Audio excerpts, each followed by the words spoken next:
இப்போ ஃபுட் எப்படி சார் எடுத்துக்கிறீங்க? எனக்கு இன்னொரு ஆச்சரியம் அதையும் சேர்த்து கேட்டுறேன். ஒரு நாள் இங்க இருக்கீங்க, ஒரு டைம் அங்க இருக்கீங்க, இன்னொரு டைம் இன்னொரு இடத்துக்கு போ வேண்டியது இருக்கு.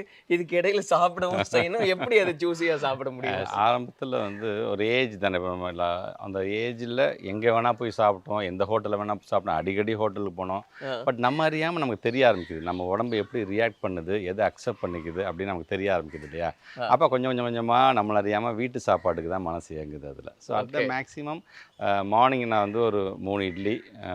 ஒரு தோசை சாப்பிட்டு சாப்பிட்டா அப்புறம் கவுனி அரிசி ஒண்ணு கட்டி ஆ. குடுப்பாங்க அத. ஸோ அந்த கவுனி அரிசி வந்து எது இங்க சாப்பிட்டா இல்லைன்னா டிஃபன் பாக்ஸ் கட்டி குடுத்துருவாங்க.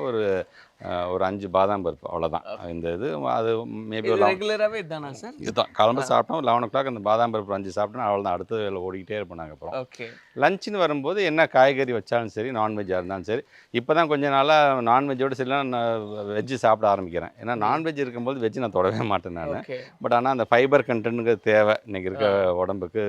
நான் சொன்ன மாரி ஒரு ஏஜுக்கு மேல இனிமேட்டு நீங்க வந்து ம். ஈவன் 40க்கு மேல போயிட்டீங்கன்னா, உங்களுக்கு வந்து ஃபைபர் கன்டென்ட் நீங்க பிடிக்குதோ பிடிக்கலையோ, ம். அது ஒரு மருந்து மாரினாச்சும் நீங்க வெஜிடபிள்ஸை சாப்பிட்டு தான் ஆகணும். ஓகே. ஏன்னா அது இட்ஸ் குட் ஆக்சுவலா. உங்களோட டைஜஷன்லேருந்து, உங்களோட அப்சார்ப்ஷன்லேருந்து இப்போ நான்வெஜ்ஜே சாப்பிட்றீங்க அப்படின்னா, அதுக்கு பேஸு கீழ உங்களுக்கு கொஞ்சம் கோட்டிங் குடுக்குறதே ஃபைபரா தான் இருக்கும். ஸோ இந்த மாரி வந்து யூ ஹேவ் டு டூ அவ்வளோதான். இதில எனக்கு இது பிடிக்கல அப்படிலாம் இருந்தவன் தான் நானு. அவ்வளோ எனக்கு கோவம் வரும். என்ன நான்வெஜ் அன்னைக்கு வெஜ்ஜு பண்றீங்கம்பேன். ஆ. ஸோ அதுக்கு இல்ல வேற வழி இல்ல இப்படி தான் சாப்பிட்டு ஆகணும் அது. ஆ. அதான் நல்லது ஒரு ஏஜுக்கு மேல ஓகே. அப்படிங்கிறதுக்கு தான் கொஞ்சம் கொஞ்சமா அது சார்ந்து அப்படியே போக ஸோ ஆரம்பிச்சுட்டோம் அப்போ அதனால. மார்னிங் என்ன டைமிங் எப்படி பேலன்ஸ் பண்றீங்க சார்? மார்னிங் வந்து எப்போதுமே பார்த்தீங்கன்னா, அட் த மேக்ஸ் 7:30 to 8 இந்த ஓகே. டயத்துல நான் கிளம்பிடுவேன் வீட்லேருந்தே. ஆ. ஸோ 8லேருந்து 8:30க்குள்ளார நாங்க வந்து சம்டைம்ஸ் வந்து ஒரு ஆவரேஜ் டைமா நான் வந்து இந்த பிரேக்ஃபாஸ்ட் பண்ணுறேன். சம்டைம்ஸ் 7:30க்கே கிளம்புற மாரி இருந்தாலும் 7:30 சாப்பிட்டு தான் போவேன் நானு. ம். எங்கேயாச்சும் ஃபங்க்ஷன்ஸ் போனா கூட சாப்பிட்டுட்டு போங்க அப்படிம்பாங்க. இல்ல சார் எங்க அதுக்குள்ள எப்படி சாப்பிட்டீங்க நீங்க அப்படின்னாங்க. இல்லங்க நான் வீட்லேருந்து கிளம்புனாலும் அட் த மேக்ஸ் சாப்பிட்டு தாங்க நான் கிளம்புவேன் நானு. ஓகே. அப்படிங்கிறது அந்த டைம் அது. ஸோ அட் த மேக்ஸிமம் 8:30க்குள்ளார பிரேக்ஃபாஸ்ட்டே முடிஞ்சிரும். லஞ்ச் வந்து 1:30லேருந்து 2க்குள்ளார அத நாங்க வந்து முடிச்சுருவோம் அத நானு. லஞ்ச்ன்றது ஆஸ் யூசுவல் மீல்ஸ். அவ்வளோதான். சாம்பார், காய்கறி, ரசம். ஆ. மேக்ஸிமம் ரொம்ப ரேரா தான் தயிர் சாதம் சாப்பிடுவேன். ஓகே. இல்லைனா ரசம் கண்டிப்பா இருக்கணும் எனக்கு. ஆ.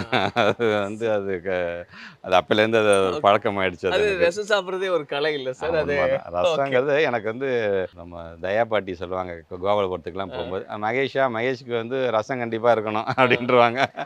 சிஎம்மே சொல்லுவாங்க, மகேஷ்க்கு ரசம் இருக்கணும்ப்பா அப்படிம்பாங்க. அந்த மாதிரி அந்த ரசங்கிறது வந்து எனக்கு அது விட முடியாது அது நம்ம. ஸோ அதுக்கப்புறம் நைட்டு டின்னர் அப்படின்றது சார்? டின்னர் வந்து எனக்கு ஃபங்க்ஷன்லாம் எப்படி முடியுதுங்கிறத பார்த்துட்டு மேக்ஸிமம் ஒரு 9:00 9லேருந்து 9:30க்குள்ளார வந்து முடிச்சுருவோம்.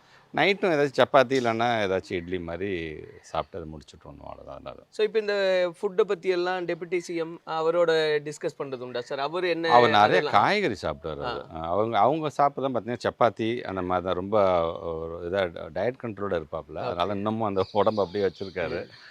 அவங்க சப்பாத்தி நிறைய வெஜிடபிள்ஸ் நிறையா சாப்பிடுவார். நான்வெஜ் சாப்பிடுவாங்க. பட் வெஜிடபிள்ஸ்க்கு வந்து கொஞ்சம் முக்கியத்துவம் கொடுப்பாங்க.